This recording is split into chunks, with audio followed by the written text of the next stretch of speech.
Welcome, Dr. Singh. Namaste. First of all, congratulations on the new clinic, 3021 Commercial Way, across from Timber Pines. Yes. Can Yeah. you tell us about this new facility, please?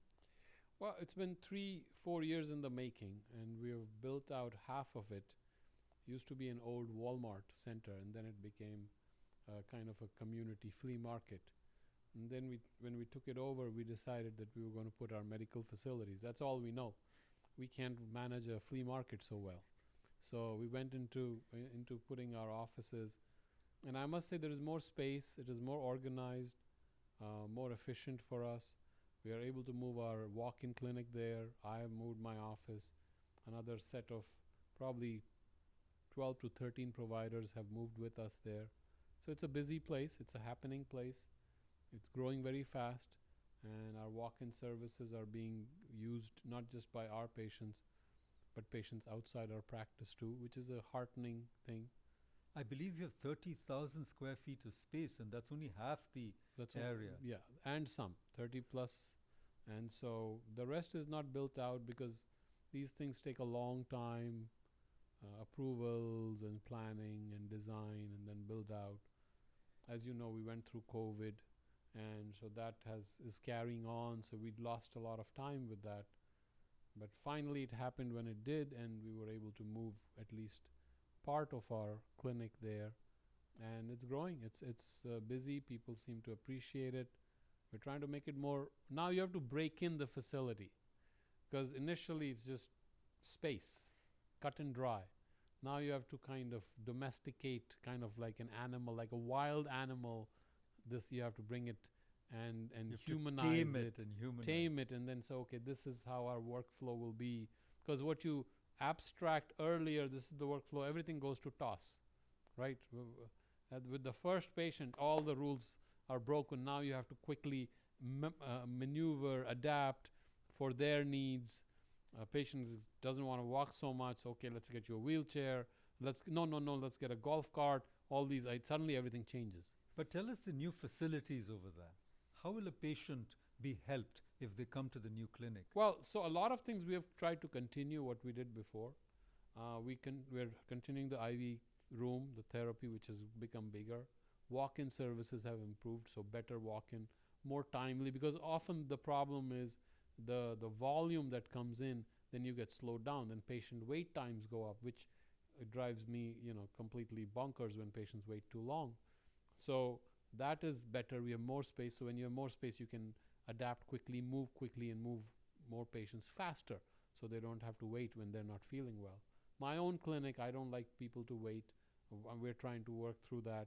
It'll take time, because even my previous office, in 2001 we opened it. It took us almost 7-8 years to break it into a nice a part of it. Has to become a part of your thought process and workflows, and that takes time. It's like a living thing. It's a living organism. The office is very living, very fluid, organic. It moves, and it's sometimes you're depressed because things don't happen the way you want them to, and then there are times when everybody just jumps in and things flow. It has its own logic and its own dynamics. Its own dynamics. But I'm glad that patient waiting time is going to be reduced. We're trying. That is, but the problem is the moment you reduce it, more people are coming. So then I try not to refuse patients. If someone needs help, my goal is to see them right away. So tell us, walk-in, is it only for access care patients, the managed care, or can anybody who needs help walk in? Anybody who needs help can have it. I mean, that's my thought process. That's amazing. So are you saying that from managed care, you're going to move to a new model, like fee-for-service type of thing? We are. We have added fee-for-service. We are doing more commercial patients. A few years ago, we were only doing managed care. Now we have added commercial line of business, and Blue Cross Blue Shield and Cigna and Aetna and United commercials. We are seeing them. Self-pay patients, because we realize the medicine itself is undergoing a big shift, which is sometimes seismic. Actually, a lot of young people are moving, so we have to see the industry's concerns. We have to make sure we adapt to it. So we are seeing commercial patients. We have it's almost like two paradigms existing together. fee for value, fee for service. And you just have to work between the two. It's like, polarized light, right? Remember? It's one side is totally 90 degrees, and then you totally have to shift in a new mode. And that's how it is. But eventually, I think it's the patients who are going to benefit by having greater options and flexibility and possibility. So let me ask you, I was told when I tried to understand the new model a little bit that, sometimes you really need to be admitted to a hospital. Right. Obviously, if you have surgery. Right. But many times you don't. You can, Right. suppose you need to have stitches. Are you going to have some sort of emergency care right there? Yeah, more like an urgent care operation, although we don't like to call it urgent care, although it meets most of the criteria of an urgent care. The reason we don't like to call it urgent care is urgent care will take care of a patient and then they will send them out. They will not follow the patient as a primary care patient.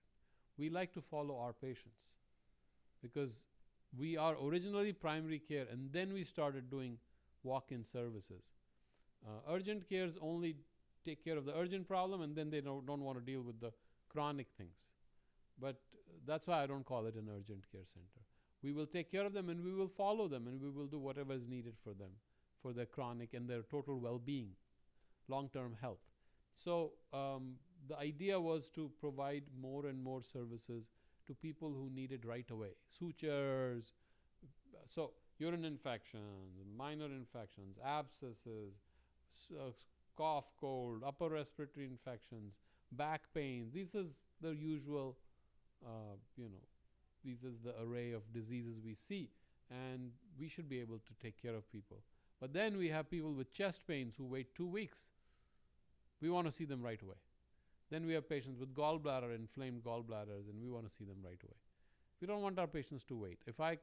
I would rather hear the problem now than wait for it 2 weeks. And a lot of my patients come and say, "Oh, I didn't want to bother you, so I waited 2 weeks."